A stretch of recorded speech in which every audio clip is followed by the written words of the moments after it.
Everyone, and welcome to a chilly Sunday afternoon here on the Rancho, and we've got the fireplace going, and welcome to the EcoInvestment update for December 13th, 2015. As I've talked about over the last month or so, we're at this point in the stock market where whatever happens next is apt to be really big, and one week it looks like we're going to break out to the upside to new all-time highs. Everything's hunky-dory and beautiful. And then the next week, it looks like the world is ending. Commodity prices are collapsing. Stocks are taking a dive. And we're all over the board here. This is why I always stress the importance of taking your time in investing. We've not lost one bit of ground over the last 5 months by being out of the market. Now think about that. The last 4 or 5 months from being out of the market, we've lost no ground whatsoever. We're right here where we were 4 or 5 months ago. There's a message in that. The message is this: a lot of times the market itself can't decide which way to go. On the one side, you have so many people that think federal government stimulation, QE1, QE2, QE3, QE4, promise QE5, those type of things should have the economy roaring after a while. And then there's people on the other side that say, well, all the amount of government stimulation in the world hasn't helped Japan get out of their 25-year-old recession, and if it was as simple as pulling a few levers to be prosperous, then no country in the world would be poor, right? If it was just a matter of government intervention.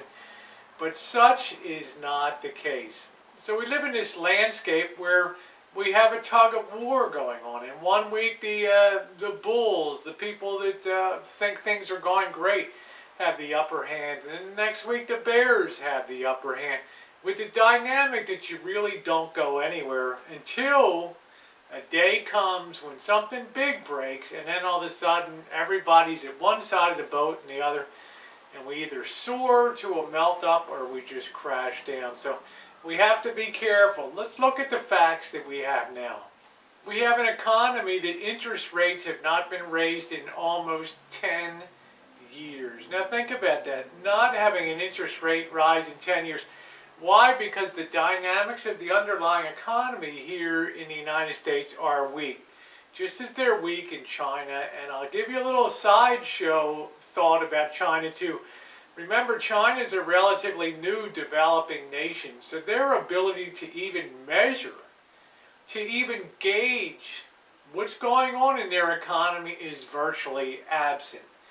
In other words, China is such a huge economy that the central government in Beijing, the People's Bank of China, the Central Bank of China, they have no idea the complexity or the realities of what's going on in far west Xinjiang province, what's going on in the southwest near Tibet, what's going on in the south in Guangdong, and the east in Shanghai. It's just a huge free-for-all, where you have this government that has no experience at all really running a capitalist system at the levers now and just flying blind. It's similar to flying an aircraft and not being able to see out the window because it's so foggy. Well, you know, that's the situation that we have in China today.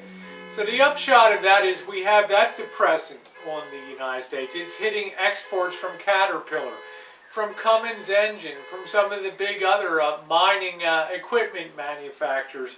We also have declining commodity prices. Oil prices dipped below $36 a barrel, West Texas Intermediate. It's almost panic time there. And you know what? The production shows no sign of letting up. The storage problems for produced oil get worse and worse. Therefore, you have to hold fire sales to take the oil out of storage that you may have for your processing and refining facility and offload it to the clients so they can stick it in their huge storage facilities.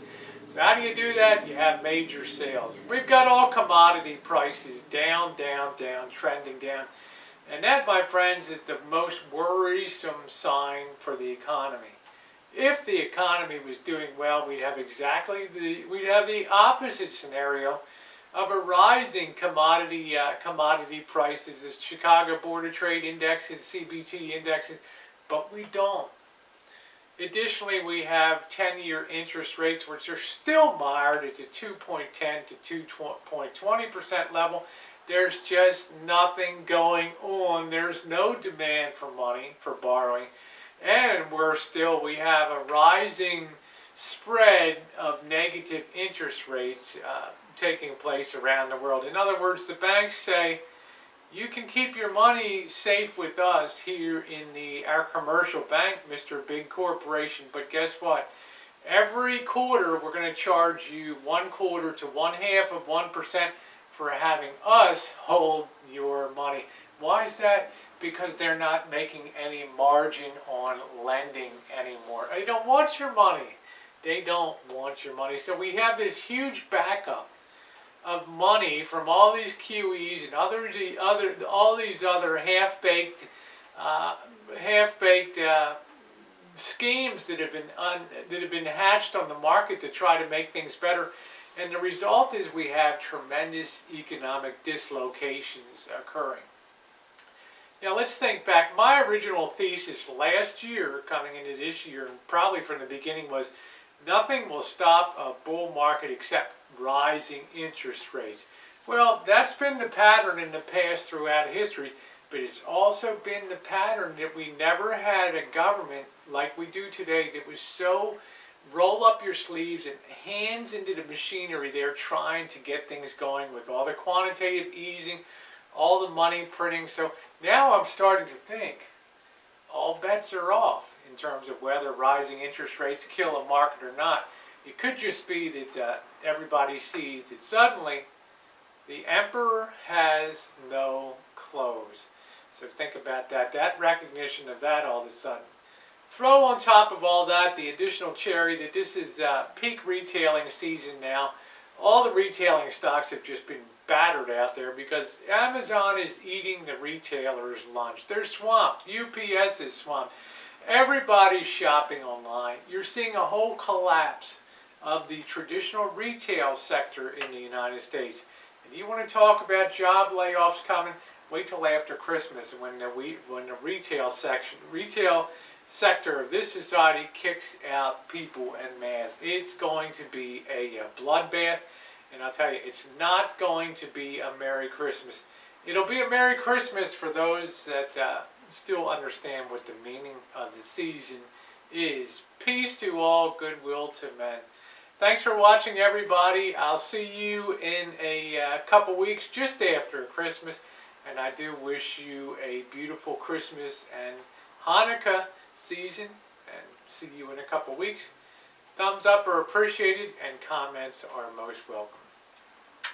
Thanks.